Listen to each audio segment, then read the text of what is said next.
Hello everyone, first attempt channel में आपका स्वागत है। हम लोग एक नया सीरीज लेके आए, लूसेंट सीरीज। और किसी भी एग्ज़ाम के लिए आप जानते हैं कि लूसेंट काफ़ी इम्पोर्टेंट है। कोई भी एग्ज़ाम दे रहे, चाहे आप वनडे एग्ज़ाम दे रहे, ठीक है, या पीसीएस दे रहे, कोई भी PCS, Jharkhand PCS, Bihar PCS, UP PCS, और भी कोई भी एग्ज़ाम जहाँ पे सामान्य ज्ञान का रोल होता है, वहाँ पे आपका लूसेंट इम्पोर्टेंट हो जाता है। तो ये जो चल रहा है सीरीज, इसमें ये मेरा मकसद है कि लूसेंट आपको चीज़ें जो इम्पोर्टेंट फैक्ट है यहीं पे याद करवाने का और उसे इस तरीके से समझाने का ताकि आपके दिमाग में एक कहीं ना कहीं पिक्चर बन जाए। तो जो चैनल में नए हैं सब्सक्राइब जरूर कर दे, ठीक है। अच्छा लगे तो लाइक ज़रूर करें, ठीक है। ये तीसरा वीडियो है लूसेंट सीरीज का। मैं एक प्लेलिस्ट बना दूंगा और निश्चिंत रहिए कि आपको ये काफ़ी महत्वपूर्ण साबित होगा। बस आपको क्या करना है, इसको रेगुलर फॉलो करना है, ठीक है। तो हम लोग पढ़ेंगे ब्राह्मण, आरण्यक और उपनिषद, ठीक है। ये हम लोग पढ़ेंगे। इसके पहले तक हम लोग कंप्लीट कर लिए थे। देखिए इसमें वर्ड है कि ब्राह्मण, है ना। तो इसके बारे में समझेंगे कि एक्चुअली होता है क्या, ठीक है। तो ब्राह्मण ग्रंथ क्या होता है उसको हम लोग समझेंगे। तो ये समझिए, इसको इस सरल तरीके से समझिए कि जब वेदों को, ठीक है, वेद को समझने की क्षमता मनुष्यों में कम होने लगी, तो उस समय क्या हुआ कि जो महान योगी थे, ठीक है, और ऋषि थे, उन्होंने क्या किया कि जो वेदों के अर्थ को, है ना, योग के द्वारा जानकर कुछ ग्रंथों का निर्माण किया, ठीक है, जिससे कि उन्होंने बाद में वेदों की व्याख्या ग्रंथ होने से जिसे ब्राह्मण ग्रंथ कहा गया। कहने का मतलब क्या है कि जो मेनली जो ब्राह्मण या ब्राह्मण ग्रंथ है वो क्या है कि जो वेद को समझने की क्षमता, एक्चुअली उस जो अर्थ था क्या है वेद, उसको समझने की क्षमता कम थी। तो ऋषि मुनियों के द्वारा इस तरीके से ब्राह्मण ग्रंथ निकाला गया जिससे कि वेदों को समझा जा सके। देखिए जो यहाँ पे वेद है, और ये पूछा जाएगा, आपसे पूछा नहीं जाएगा कि ब्राह्मण ग्रंथ क्या होता है, वो नहीं पूछा जाएगा, लेकिन किस वेद का ब्राह्मण ग्रंथ क्या है ये आपको याद रखना ही रखना है। ये वेरी इंपॉर्टेंट है, ठीक है। देखिए क्या लिखा हुआ पढ़ते हैं। संहिता के पश्चात ब्राह्मणों, आरण्यकों और उपनिषदों के स्थान है, ठीक है, उपनिषद का स्थान आता है। इनसे उत्तर वेदिकालीन समाज के बारे में पता चलता है, ठीक है। अब देखिए ब्राह्मण ग्रंथ, यहाँ लिखा हुआ है कि ब्राह्मण ग्रंथ वैदिक संहिताओं की व्याख्या करने के लिए गद्य में लिखा गया है। तो जो वैदिक संहिता है, वही जो मैं बता रहा था, उसकी व्याख्या करने के लिए गद्य में लिखा गया है। वही मैं बताया इसके पहले कि एक्चुअली ब्राह्मण ग्रंथ होता क्या है, ठीक है। प्रत्येक संहिता के लिए अलग अलग ब्राह्मण ग्रंथ है ताकि उसका अर्थ समझ सके, जिसे सारणी में दिया गया, मतलब यहाँ जो दिया गया ये याद रखना है आपको, ये इंपॉर्टेंट है, इसको भूलना नहीं, इसको याद रखना है, इसको भी हम लोग पढ़ेंगे। इन ब्राह्मण ग्रंथों में हमें परिचित के बाद और बिंबिसार के पूर्व की परिचित के बाद और बिंबिसार के पूर्व की घटना का ज्ञान प्राप्त होता है, ठीक है। तो ये भी थोड़ा सा ध्यान में रखना है। एतरे में, ठीक है, एतरे में देखिए क्या है, एतरे क्या है, ऋग्वेद का भी हम लोग इसको देखेंगे, ठीक है। एतरे में राज्याभिषेक के नियम एवं कुछ प्राचीन राजाओं का नाम दिए गए, ठीक है। तो राज्याभिषेक के जो नियम कहाँ है, तो ऐत्रेय ब्राह्मण में, ठीक है, और कुछ प्राचीन राजाओं के भी नाम दिए गए। शतपथ में गंधार, शल्य, केकय, कुरु, पंचाल, कौशल, विदेह आदि राजाओं का उल्लेख मिलता है, तो इसको ध्यान में रखना है। वैदिक साहित्य में ऋग्वेद के बाद, ठीक है, वैदिक जो साहित्य है उसमें ऋग्वेद के बाद शतपथ ब्राह्मण का स्थान है, ठीक है। आरण्यक, फिर आरण्यक हम लोग देखेंगे, उसके पहले ये हम लोग देख लेते हैं, ये आपको याद रखना है। पहला कोड आप इसको एक ही याद रख सकते हैं, ठीक है। ऋग्वेद का क्या होगा, ऐत्रेय व कौशितकी, ठीक है, ये याद रखना है। ऐत्रेय व कौशितकी, ठीक है, इसको याद रखना है। एक के याद रख सकते हैं आप, शॉर्ट फॉर्म इसका। यजुर्वेद का क्या होगा, तैत्रेय और व शतपथ, ठीक है।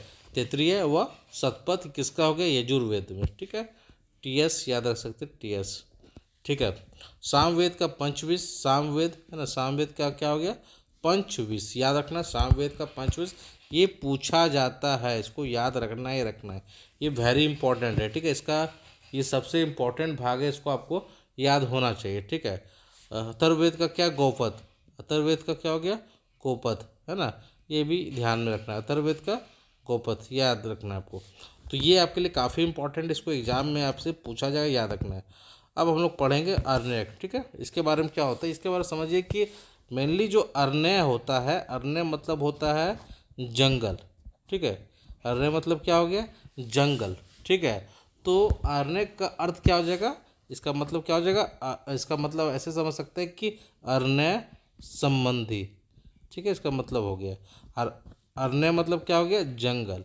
अब इसको ऐसे समझिए कि जो भी गुण और रहस्य विषय है, ठीक है, रसात्मक विषय है, ठीक है, उसको समझने के लिए आपको एकांत की आवश्यकता होती है। ठीक है, जो गुण है और कुछ रहस्यात्मक विषय है उसको समझने के लिए एकांत की आवश्यकता होती है। और सबसे ज़्यादा एकांत कहाँ हो सकता है, सबसे ज़्यादा एकांत आपको जंगल में हो सकता है। ठीक है, सबसे ज़्यादा एकांत कहाँ हो सकता है, तो वनों में हो सकता है, जंगलों में हो सकता है, प्राप्त होता है। अतः जिन ग्रंथों का अध्ययन अरण्यों में किया गया, अरण्यों मतलब जंगल में किया गया, उसे आरण्यक कहा गया। मतलब कहने का मतलब क्या है कि जिन ग्रंथों का अध्ययन अरण्य का मतलब मैंने बताया कि जंगल होता है।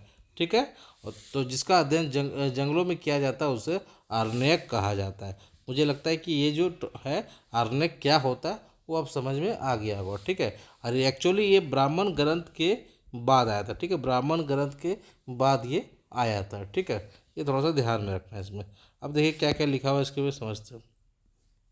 ठीक है, आर्नेक के बारे में इतना चीज़ था, ये कंसेप्ट क्लियर होना जरूरी था। आर्नेक मतलब क्या होता है, मुझे उम्मीद है कि क्लियर हो गया होगा। ठीक है, अब उपनिषद एक वर्ड आता है, उसको भी हम लोग समझेंगे फिर आगे बढ़ेंगे, है ना, ताकि आपका वर्ड भी क्लियर हो।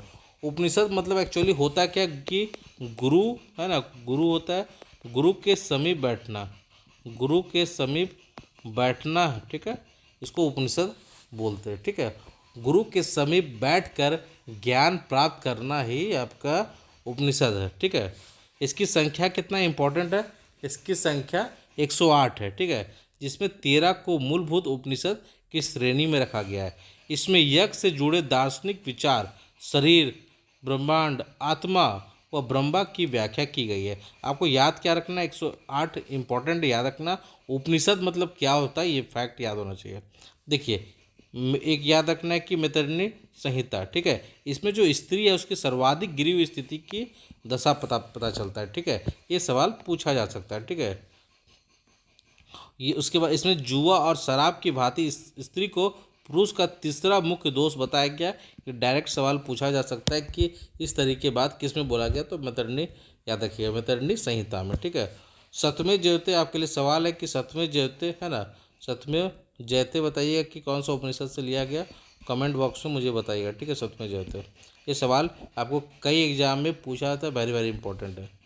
शतपथ ब्राह्मण में स्त्रियों को पुरुष की अर्धांगिनी कहा गया, तो ये भी फैक्ट याद रखना है कि स्त्रियों को पुरुष की अर्धांगिनी किस में कहा गया, ये फैक्ट आपको याद होना चाहिए। ठीक है, तो शतपथ ब्राह्मण में स्त्री को पुरुष की अर्धांगिनी बताया गया। ठीक है, एक आता है आपका ज्वालोपनिषद में चारों आश्रम का उल्लेख है, तो ये भी फैक्ट आपको पता होना चाहिए लूसेंट के अनुसार से। ठीक है, ये फैक्ट याद होना चाहिए। स्मृति ग्रंथ में सबसे प्राचीन एवं प्रमाणिक मनुस्मृति माना जाती है। ठीक है, मनुस्मृति को क्या माना जाता है, स्मृति ग्रंथ में सबसे प्राचीन एवं प्रमाणिक जो मनुस्मृति मानी जाती है, या शुंग काल का मानक ग्रंथ है। डायरेक्ट सवाल पूछा जाएगा कि जो मनुस्मृति है किस काल का मानक ग्रंथ है ना, तो आपका हो जाएगा आंसर शुंग काल का। ठीक है, याद रखना इसको। नारद स्मृति, जो नारद स्मृति है याद रखिएगा कि गुप्त युग की जानकारी देती है, तो नारद आपका कौन सा हो गया, नारद स्मृति गुप्त काल का। ठीक है, याद रखिएगा नारद स्मृति। अब हम लोग पढ़ेंगे वेदांग और सूत्र। ठीक है, वेदांग और सूत्र। उपनिषद के बारे में एक दो फैक्ट आप जान सकते हैं कि सबसे बड़ा कौन है, तो वृद्धारण्यक है। प्राचीन कौन है सबसे, तो छांदोग्य उपनिषद है। ये सब दो फैक्ट आप याद रख सकते हैं। ठीक है, वेदांग और सूत्र के बारे में देखिए, वेदों की भली भांति समझने के लिए 6 वेदांग की रचना की गई। तो वेदांग क्या है कि वेद को समझने के लिए क्या की गई, वेदांग की रचना की गई। कितने वेदांग है, तो 6 वेदांग है। कौन कौन, शिक्षा, कल्प, निरुक्त, व्याकरण, छंद व ज्योतिष, ये 6 आपको याद होना चाहिए। कौन कौन है, तो शिक्षा है, कल्प है, निरुक्त है, व्याकरण है, छंद है और ज्योतिष, ये 6 आपको याद होना चाहिए। पूछा जा सकता है कि इनमें से कौन सा वेदांग नहीं है, तो 6 ही आपको मुंह पर याद होना चाहिए। ठीक है, वैदिक साहित्य के अक्षुण बनाए रखने के लिए सूत्र साहित्य का प्रणयन किया गया। ठीक है, स्रोत, गृह और धर्मसूत्र के अध्ययन से हमें यज्ञ विधि विधान, कर्मकांड तथा राजनीति विधि और व्यवहार से संबंधित महत्वपूर्ण बातें ज्ञात होती है। ठीक है। प्रमुख सूत्रकारों में गौतम बोधायन, ठीक है, आपस्तंभ, वशिष्ठ आदि के नाम विशेष रूप से उल्लेखनीय है। ठीक है। सूत्रों में गौतम धर्मसूत्र सबसे प्राचीन माना जाता है। तो ये भी फैक्ट आपको याद रखिएगा, ये पूछा जाता है कई बार कि जो सूत्र है उसमें सबसे प्राचीन कौन सा है, तो गौतम धर्मसूत्र सबसे प्राचीन है, इसको डायरेक्ट याद रख लीजिए। और वेदांग कितना है, तो 6 वेदांग है। कौन कौन सा है, वो 6 नाम आपको याद होना चाहिए। पुराण, भारतीय ऐतिहासिक कथाओं का सबसे अच्छा क्रमबद्ध विवरण पुराण में मिलता है। ठीक है। एक पुराण क्या हो गया, जो भारतीय ऐतिहासिक जो कथा है उसका जो क्रमबद्ध विवरण जो है वो आपको पुराण में मिलता है। ठीक है। इसके रचयिता कौन है, ये पूछा जाता है। ठीक है। लोमहर्ष तथा उनके पुत्र उक्षश्रवा माने जाते हैं। ठीक है। लोमहर्ष का नाम जरूर याद रखिएगा। ठीक है, लोमहर्ष। ठीक है। इनकी संख्या 18 है, ये भी पूछा जाता है, जिसमें से केवल 5 मत्स्य, वायु, विष्णु, ब्राह्मण तथा भागवत में ही राजाओं की वंशावली पाई जाती है। ठीक है। लेकिन हाँ, ये याद रखिए कि 18 पुराण है। ठीक है। कुछ पुराण है, कुछ संबंधित वंश है। तो पूछा जा सकता है कि मौर्य वंश कौन पुराण से संबंधित है, तो इसका उत्तर हो जाएगा आपका विष्णु पुराण। ठीक है। आंध्र सतवाहन किससे है, तो हो जाएगा मत्स्य पुराण। ठीक है। गुप्त हो गया वायु पुराण। तो ये फैक्ट याद रखना, विष्णु हो गया आपका मौर्य हो गया, मत्स्य हो गया आंध्र हो गया, वायु हो गया गुप्त। ठीक है, याद रखना इसको। देखिए, पुराणों में मत्स्य पुराण सबसे प्राचीन एवं प्रमाणिक है। ये वेरी वेरी इंपॉर्टेंट है, इसको आपको ध्यान में रखना ही रखना है।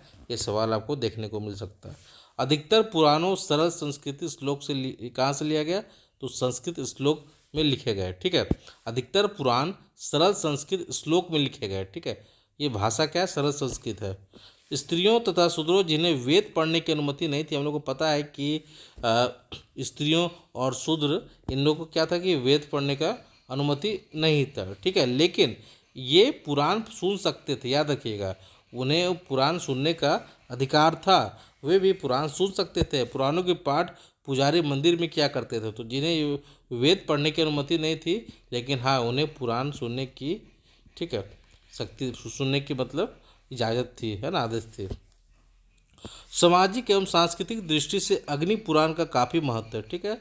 इसमें राजतंत्र के साथ साथ कृषि संबंधित विवरण भी दिया गया। तो अग्नि पुराण क्यों इम्पोर्टेंट है, अग्नि पुराण इसलिए इम्पोर्टेंट है, आप समझ सकते हैं, क्योंकि इसमें राजतंत्र, ठीक है, राजतंत्र आप समझ सकते हैं, राजतंत्र हो गया और क्या, कृषि, है ना। ये 2 फैक्ट याद रखिएगा कि विवरण दिया गया किसमें, तो अग्नि पुराण। पुराण कितना, 18 है। कौन सा है, कौन इसके है, तो लोमहर्ष इनका नाम याद रखिएगा। ठीक है। सबसे प्राचीन और प्रमाणिक कौन सा है, तो मत्स्य पुराण होगा। ठीक है, याद रखिएगा। बौद्ध, जैन एवं अन्य साहित्य के बारे में देखते हैं। जातक में बौद्ध की जातक याद रखिएगा, यही तो एक सवाल आ गया यहाँ पे। बुद्ध की पूर्व जन्म की कहानी वर्णित है।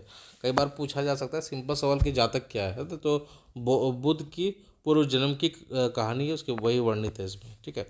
हिनयान का प्रमुख ग्रंथ कौन है, कथावस्तु। ठीक है, ध्यान में रखिएगा, कथावस्तु क्या है, डायरेक्ट सवाल पूछा जा सकता है।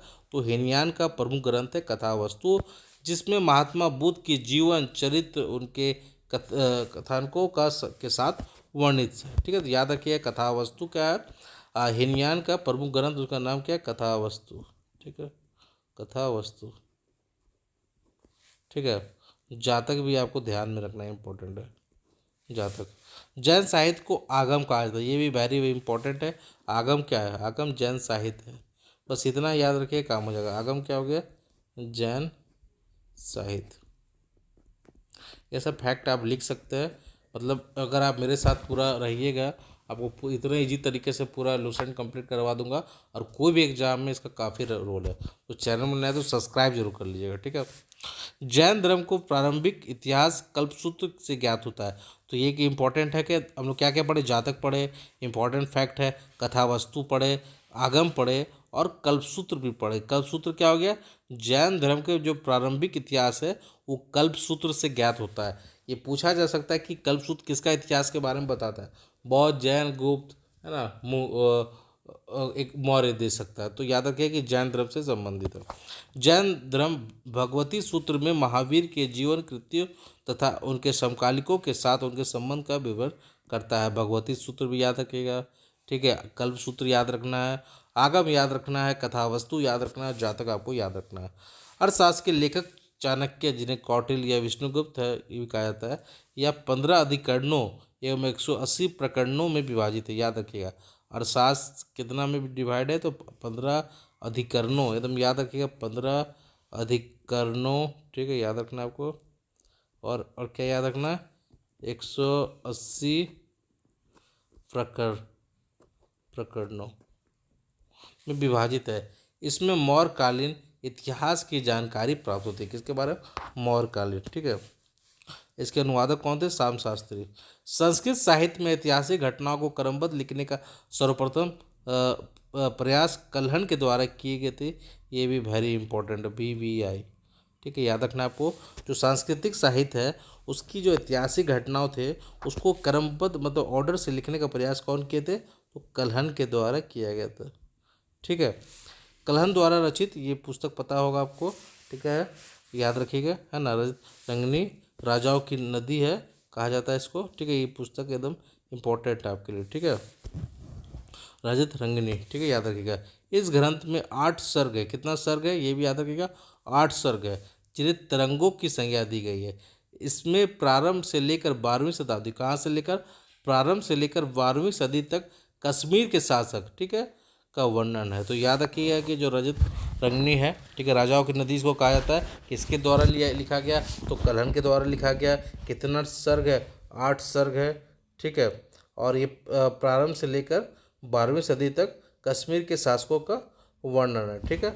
अरबों की सिंध विजय का वृत्तांत चचनामा, लेखक अली अहमद में सुरक्षित है। अरबों की जो सिंध विजय का वृत्तांत किसमें, चचनामा में। इसके लेखक कौन है, अली अहमद, ठीक है, याद रखिएगा।